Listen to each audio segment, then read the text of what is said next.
지금 아이디 첫 번째 시간 시작하도록 하겠습니다. 우선 OT를 저희가 진행을 했는데 OT가 너무 길었어요. 그래서 OT를 못 보고 오신 분들도 계실 거예요. 첫 시간이기 때문에 OT를 간략하게만 요약해드리겠습니다. 그 노력과 열정의 기존의 코드를 여러분이 이미 알고 계세요. 기존의 코드를 쉽게 얘기하면 이 두 분의 영상이 제일 유명해요. 첫 번째, 서장훈님께서는 뭐 열정에서 이렇게 말했어요. 즐긴 사람, 이긴 자 없다? 그거 다 개뻥이다. 어차피 고통스럽다. 그걸 견디는 거다. 이게 기존의 열정에 대한 코드고, 이영표 선생님께서 이렇게 말했어요. 노력은 재능을 이긴다. 이기 때문에 노력하면 무조건 된다. 너희가 노력하면 될 수 있어. 이게 노력의 기존의 코드예요. 이게 기존의 코드인데 우리가 간과한 게 하나 있어요. 이게 뭐냐? 그들의 열정과 노력도 결국 재능이었어요. 자, 쉽게 얘기해볼게요. 서장훈님께서 이제 중학교 때 이제 3개월 만에 키가 14cm가 성장합니다. 그리고 농구부에서 되게 에이스가 돼요. 그 다음에 휘문고 들어가고 연세대까지 들어가셔서 이렇게 어떻게 보면 되게 탄탄한 프로의 커리어를 걷기 시작하셨습니다. 그리고 이영표님께서는 육상부 이영표 선수님께서 축구를 하는 모습을 보고 그 축구부 감독님이 야, 되게 괜찮다. 그래서 축구부에 데리고 옵니다. 그래서 축구부에 입단을 하고 축구 선생을 시작해요. 자, 그 열정, 어차피 보통의 이기는 그 열정을 과연 서장훈님이 180cm에서 똑같이 하셨을까요? 그 열정을.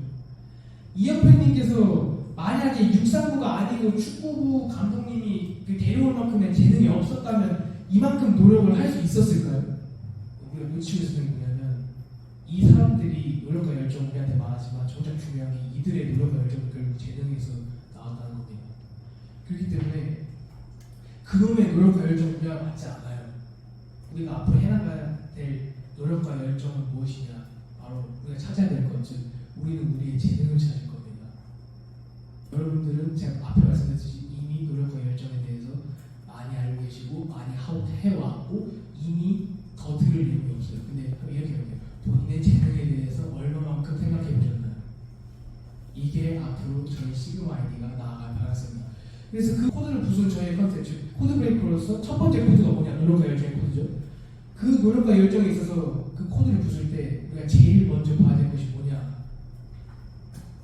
바로 나라는 사람의 코드입니다. 나라는 사람은 대체 뭐냐? 무엇이 나의 시작을 막는가? 자, 이 부분에 대해서 저희가 한번 시작을 해보도록 하겠습니다. 저희는 앞선 1부 시간에 이 주제들을 가지고 한번 많은 이야기를 나눠봤는데 무엇이 나를 막는가에 대해서 여러 이야기가 있었습니다. 그런데 뭘 간절히 원하세요? 뭘 이루고 싶으세요? 라고 했을 때 다들 아무 말씀 못 하셨어요. 그 부분은 솔직히 진행하면서 살짝 조금 씁쓸하긴 했었어요. 왜 원하는 게 다들 이렇게 없을까? 현재 자신의 처지를 비추어서 미래를 봤을 때 내가 이룰 수 있을까라고 한다면 나는 이룰 수 있다고 생각하시는 분이 여기서 몇 분이나 계시나요? 예를 들어서 내가 한 10억 100억을 벌고 싶다고 했을 때 지금 당장 본인의 수입이나 아니면 그 자산의 유무 얼마나 확보하고 있는지를 비추어 봤을 때 미래에 내가 10억을 갈 수 있나? 라고 하면 좀 어렵겠죠. 그렇기 때문에 절망까지는 아니더라도 어떻게 보면 꿈이라는 것이 참 되게 포기하기 쉬워. 근데 우리가 생각하는 우리한테 가장 힘든 게 무엇이냐, 우리를 가장 막는 것이 무엇이냐라고 했을 때 우리의 시작을 막는 것은 아주 가장 큰 것은 너무 두려움이다. 이렇게 정의할 수 있겠죠. 될지 안 될지 모르는데 왜 우리는 포기할까? 왜 우리는 그런 일이 있을까 걱정하고 근심하고 두려워할까? 다들 각자의 두려움이 있어요. 근데 그 두려움 때문에 두려움 하나만 우리가 시작을 못한다? 그건 조금 애매하잖아요. 조금 더 깊게 들어갈게요. 무엇이 두려움을 핑계로 우리가 시작하는 것을 막을까? 여러분들이에요. 내가 왜 그만큼 못했을까? 내 부모님이 그만큼 노력하지가 않아서, 내가 뭐 그만큼 어떤 신체적으로 타고나지 못해서, 내가 머리가 좋지 않아, 내가 잘생기거나 예쁘지 못해서, 아니면 내가 그만큼 돈이 있지 않아서. 근데 그 부분은요, 이렇게 말해요. 제가 여러분들 이렇게 보잖아요. 저는 몰라요. 여러분들이 얼마나 돈이 많고 그런지 몰라요. 그런데요, 여러분들은요, 거울에 여러분들 모습 보잖아요. 그럼 여러분은 알 수 있어요.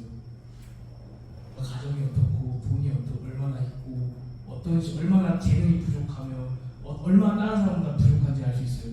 그렇기 때문에 여러분들이 두려움에 의해서 시작을 못한 이유를 뭔가 이렇게 딱 손가락질하면서 얘기해요. 이것 때문에 난 못했다. 근데 그대로 거울 속에 그 부분을 지칭하잖아요. 그럼 똑같이 그 거울에 지칭된 부분이 당신을 가리킬 겁니다. 즉 여러분들의 시작을 막는 건 근본적으로 여러분입니다. 그렇게 그걸 먼저 인정하고 들어가야 돼요. 물론 개중에서 동의하지 않으신 분들도 계시겠지만 과연 이것보다 더 괜찮은 답을 낼 수 있다면 꼭 알려주셨으면 좋겠습니다. 50센트라고 미국에 되게 유명한 래퍼가 있어요. 그 래퍼가 뉴욕에서 마약 판매상 일을 할 때 그때 당시에 되게 베테랑의 마약 판매상이 했던 얘기였어요. 우리가 직면한 가장 큰 이유 경찰이나 사업한 경쟁자가 아니라 그것은 바로 약해진 마음이다. 즉 여러분들이 어떤 두려움이 있는 게 문제가 되지 않아요. 하지만 그 두려움에 겁을 먹고 내가 되지 않을 거라고 생각하는 것은 전적으로 본인입니다. 그럼 내 불행한 상태가 잘못됐다는 얘기냐? 그럼 누구 말처럼 뭐 마인드셋 갑자기 바꿔가지고 어떤 괴로운 일이 있는데 그 마인드셋을 바꿔서 내가 괴롭다 생각하니까 괴로운 거다. 뭐 아이덴티파이를 어떻게 하면 되는 거 아니냐? 이렇게 얘기할 수 있거든요. 첫 번째, 불행한 사실이 없다는 건 결코 아니에요.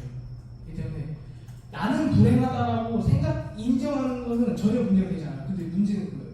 나는 불행한 권리가 있다고 생각하는 순간 그러면은 내가 불행한 권리가 있으니까 내가 불행한 거에 대해서 극복하기보다는 그냥 합리화하기 더 편하다는 얘기죠. 당신의 두려움은 결국 당신이 핑계대는 뭐가 될 수 있다는 겁니다. 그러다가 두려움을 안 느낄 수 있냐? 그건 아닙니다. 그럼 우리는 어떻게 해야 될까요? 일단 첫 번째, 지금 본인이 어디에 있는지 정확히 알아야 돼요. 즉 내가 지금 현재 예를 들어서 학기를 시작했는데 내가 지금 일어나는 시간을 조절하지 못하고 매일 새벽같이 밤을 새고 술 먹자. 또 술 먹어요. 물론 술 먹는 게 잘못됐다는 얘기 아니에요. 하지만 그렇게 본인이 뭔가 안 좋은 선택을 계속 하는 이 상황을 일단 먼저 인식하는 게 먼저예요. 그 다음에 자신의 감정을 인정하라 이거예요. 상황도 인정하고 감정도 인정하라 이거예요. 지금 내가 뭔가 망하는 기분이 들고 내 뭔가 지금 상황이 잘 안 풀리고 저도 그랬어요. 정말 저도 그랬어요. 지금 이걸 시작할 때 사람이 한 달 동안 0명이었어요. 그때 그 순간에 제가 그래 됐다 하지 말자 포기하자 이 생각을 제가 몇 번이나 했겠어요. 근데 지금 이 상황에서 그래 일단 0명이다. 그러면 어떻게 해야 될까? 어떻게 하면 내가 이걸 할 수 있어요? 일단 그것부터 인정해야 돼요. 지금 상황이 별로 그렇게 좋은 상황이 아니고 동아리를 못 만들 수도 있겠다. 그걸 인정하고 들어가야 뭔가 개선점이 생길 수 있어요. 그런데 당시에 그때 그 상황에서 그렇게 그냥 포기했다면 아마 지금쯤 굉장히 피폐해요. 지금 현재 상황을 인정하고 감정을 인정한 다음에 그 앞에 나아갈 방향을 찾자 이거예요. 그리고 그 시그마 아이디를 할 때 제일 많이 저한테 물어보신 게 그거였어요. 이걸 왜 시작했나요? 이 질문 되게 많았는데 저도 이거 하면서 이 생각 되게 많이 했어요. 그러니까 잘할 수 있을까? 준비가 좀 더 필요하지 않을까? 현재 내가 어느 정도 준비되어 있지? 조금만 더 준비를 하고 그 다음에 시작하는 게 맞지 않을까? 제일 큰 이유죠. 마음 어떡하죠? 어떻게 하면 이 두려움을 이겨낼 수 있을까라고 생각을 해봤는데 생각을 바꿨어요. 질문을 바꿔봤어요. 왜 시작해야 돼? 라고 했을 때 내가 이걸 잘할 수 있는지 알기 위해서는 내가 얼마나 준비가 필요한지 알기 위해서는 그리고 현재 내가 어느 정도 준비되어 있는지 알기 위해서 그리고 진짜 망하면 어떻게 해야 되는지 이거 알기 위해서 정말 웃기게 뭐 시작을 해야 알아요. 1부 때 그분이 했던 말처럼 두려움을 이기는 방법은 정말 오히려 시작하는 거예요. 뭐가 더 필요하지 않을까를 생각했을 때 계속 시작할 수 없는 이유만 계속 들었다면 정말 의외로 내가 알아야 되기 때문에 결국 시작을 해야 된다는 거예요. 그래서 말씀드린 겁니다. 두려움의 역사는 의외로 결핍입니다. 여러분들이 결핍되어 있어야 여러분들이 시작할 수 있어요. 그렇기 때문에 두려움을 이겨낼 수 있는 거고요. 그래서 결론적으로 저희 자기개발은 그거예요. 재능을 찾는 거. 좀 두려움이 있어도 좀 내가 뭘 잘할 수 있는지에 대해서 대한 그 결핍, 그걸 채우는 과정이 저희 시그마 아이 자기개발입니다. 이렇게 봤을 때 내가 뭔가 더 있으면 시작하겠다고 했지만 알고 보니까 내가 뭔가 결핍되어 있어야 시작할 수 있다는 겁니다. 근데 결핍이란 게 그냥 가만히 있어서 주어지진 않겠죠. 여러분이 뭔가 향해 가야 결핍이고 뭐든 생길 수 있겠죠. 뭔가 지향하는 뭔가 있어야 결핍이라고 생각했죠. 그 지향하는 바가 무엇이냐는 다음 시간에 진행하도록 하겠습니다. 그래서 여러분 오늘 미션이 있는데요. 구글 폼으로 미션을 드릴 거예요. 자신의 두려움 작성하기. 이게 뭐냐면 여러분들이 두려워하는 것을 그냥 작성하시면 됩니다. 뭐 이게 맞고 틀리고 그런 건 신경 쓰지 않아요. 여러분들이 두려움을 작성해 주면 됩니다. 예시를 들자면 제 두려움을 말씀드릴게요. 저는 제 어머니를 행복하지 못할까봐 진짜 진심으로 두려워요. 제 아버지에게 자랑스러운 아들이 되지 못할까봐 저는 진심으로 두려워요. 그리고 내가 사랑하는 사람들을 내가 지키지 못할까봐, 그리고 내가 사랑하는 존재들에게 내가 사랑하는 만큼 보답을 못 줄까봐 난 그게 진심으로 두려워요. 그런데요, 어렸을 때 제가 그 두려움을 피했어요. 그 두려움이 있다는 걸 인정하지 않았어요. 그 감정도 인정하지 않았어요. 근데 그렇게 인정을 안 하니까 어떻게 되지 알아요? 내가 보잘것 없을 때, 내가 가슴이 없을 때 내가 사랑하는 사람들 다 떠나요. 내가 사랑하는 사람들로부터 도망쳐요. 내가 너무 보잘것 없어서 내가 사랑하는 사람들한테 아무것도 못해줄 거라는 그 두려움이 너무 커서 전 도망쳤어요. 그래가지고 저는 두려움을 인정하지 않은 결과 사랑하는 사람을 다 잃어보기도 했습니다. 어떻게든 되찾게 되지만 가끔 그립기도 해요. 그 사람들한테 그렇게 하면 안 되는데. 여러분들이 두려워하는 그 대상이 오더라도, 그런 순간이 오더라도 그걸 이길 수 있도록 첫 번째 미션입니다. 여러분들의 두려움을 한번 작성해 주시면 됩니다. 자, 오늘은 일단 이 정도까지 하고 여러분 오늘 수고하셨고 자, 다 같이 퇴근합시다.